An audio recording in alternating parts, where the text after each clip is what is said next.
नमस्कार मित्रों। एक बार फिर राजा भोज जैसे ही दिव्य सिंहासन पर बैठने को हुए, एक और पुतली जाग उठी, प्रभावती। उसने कहा, ठहरो राजन, क्या तुम विक्रमादित्य जैसे पराक्रमी, दयालु और त्यागी हो? राजा फिर उसने सुनाई एक ऐसी कथा जो त्याग, प्रेम और साहस की पराकाष्ठा है। आइए सुनते हैं 10वीं पुतली प्रभावती की कथा। एक दिन राजा विक्रमादित्य शिकार के दौरान अपने सैनिकों से बिछड़ गए और घने जंगल में अकेले रह गए। तभी उन्होंने देखा, एक युवक रस्सी से फंदा बनाकर आत्महत्या करने जा रहा है। विक्रम ने बिना देर किए उसे बचाया और समझाया कि आत्महत्या कायरता है, अपराध है। युवक डर गया, लेकिन विक्रम की करुणा और ताकत से उसका दिल पिघल गया। राजा ने जब उससे आत्महत्या का कारण पूछा तो युवक बोला, मेरा नाम वसु है,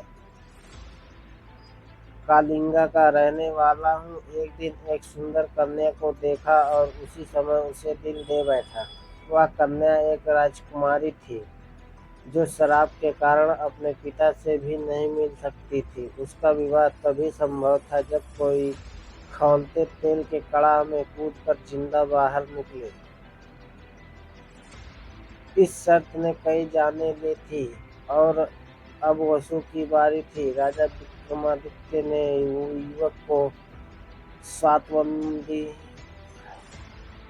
और वचन दिया कि वह उसका विवाह जरूर कराएंगे। उन्होंने स्मरण किया माँ काली द्वारा दिए गए दोनों बेतालों को।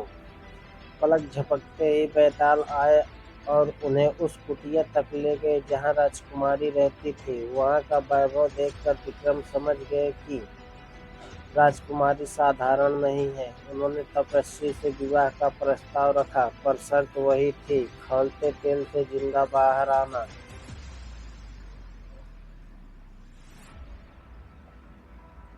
जब कोई रास्ता न सूझा तो विक्रमादित्य ने स्वयं कड़ाह में कूदने का निर्णय लिया।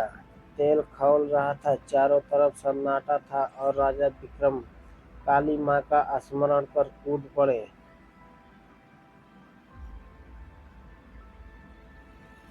क्षण भर में उनका शरीर जलकर काला पड़ गया, लेकिन माँ काली अपने भक्तों को मरने नहीं दे सकती थी।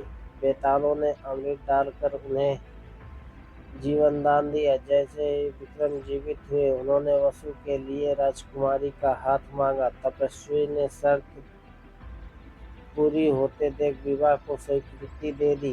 राजकुमारी के पिता को बुलाया गया और फिर हुआ एक भव्य विवाह। त्याग, प्रेम और संकल्प की यह मिसाल इतिहास में अमर हो गई।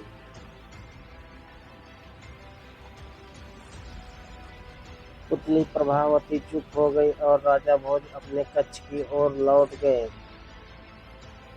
उन्हें अब भी खुद को विक्रमादित्य के योग सिद्ध करना था। अगले दिन एक ग्रवाही पुतली त्रिलोचना ने उन्हें फिर रोका और सुनाई विक्रम की एक और अनमोल कथा। क्या राजा भोज कभी उस सिंहासन के योग्य बन पाएंगे? जानिए अगली कड़ी में।